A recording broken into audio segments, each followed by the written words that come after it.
A new report shows around 200 French nationals travelled to Syria in the past year to join foreign-backed insurgency in that country.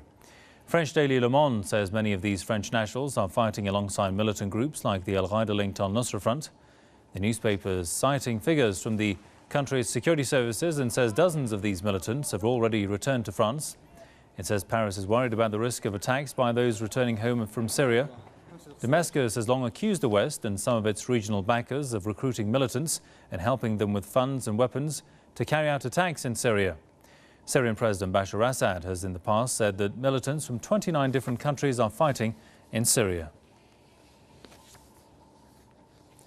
Let's go to New York and talk to Caleb Maupin with the International Action Centre. Welcome to the programme, sir. Mr. Maupin, how much of a concern is it for France that these terrorists will become a threat to the security of the French mainland?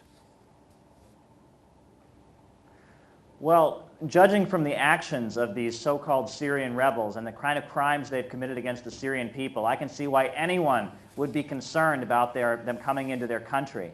But, you know, it must be particularly insulting for the people of Syria to have France meddling in their affairs when France has a whole history as a colonizer, as a colonial exploiter of the people of Syria until the people of Syria rose up and drove the French out. France shouldn't be meddling in the affairs of Syria. They owe the people of Syria reparations for the crimes that they committed against them during the period in which they were colonially exploiting them. They shouldn't be meddling in their affairs. They should be paying them reparations.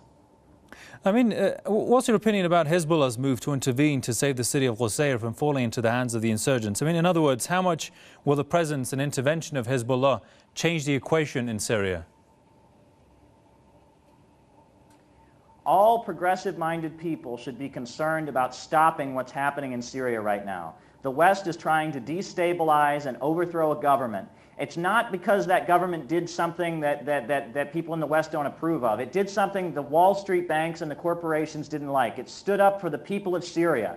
It flows the revolution that drove out the French. It carries on some of the anti-imperialist traditions of that revolution, trying to build an independent economy that would serve the Syrian people rather than serving the Wall Street bankers, and standing up to Israel. That's what the Western imperialists are trying to squash in Syria, and that's what this destabilization campaign is about. That's what the Western-funded rebels are doing. And all progressive-minded people from any country, you know, Africa, the United States, anywhere, should be coming to the defense of the Syrian people against this destabilization campaign.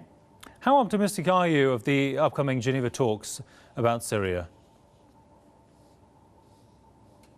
Well, my only hope is that the Western powers can be convinced to withdraw their support for these Syrian rebels that are destabilizing and terrorizing and harming people, because they look at Libya. Look what happened in Libya. You know, the West was always talking about these rebels and, oh, you know, Gaddafi was so bad and the West just had to support these rebels. Look at Libya now. Is Libya any better since the U.S. bombed and destroyed that country, since NATO went in there? People are suffering. It's a state of chaos. You know, sure, the oil is coming out of the ground. Sure, Wall Street has got its way. But are the people any better? Absolutely not. Nowhere on earth have the imperialists ever made things better. They have left footprints of blood and poverty everywhere they've intervened and destroyed governments that stood in their way. So it is the duty of all progressive-minded people to stand with the people of Syria against these insurgents, which are tools of the West. And it's interesting you mentioned, I mean, many compare Libya to what happened in Libya to what's happening now in Syria.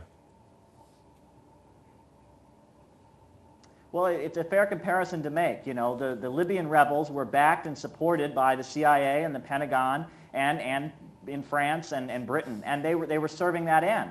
And, you know, but the propaganda in the Western media made you think that this was just some kind of domestic uprising against a tyrant, when in reality what was going on, it was an imperialist destabilization campaign. And that's what's happening in Syria now. The money for the Syrian rebels is coming in from Turkey, it's coming in from Saudi Arabia, it's coming in from the United States, and now there's French nationals there destabilizing the Syrian state. So anyone who stands for peace, who stands for self-determination, for the right of every nation to determine its own destiny without intervention from foreigners, they should be defending the Syrian people right now. They should be siding with them against this destabilization campaign. That's all it's about. The West is trying to make this, you know, a measurement of the Assad regime or, you know, human rights. It's a lot of nonsense. This is about the West trying to recolonize and seize control of Syria, and all progressive-minded individuals who stand against imperialism and exploitation should be supporting the people of Syria in their effort to defeat these militants.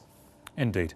Well, on that note, we'll have to leave it there for the time being. Many thanks to Caleb Maupin with the International Action Centre from New York. As always, thanks for your time there, sir.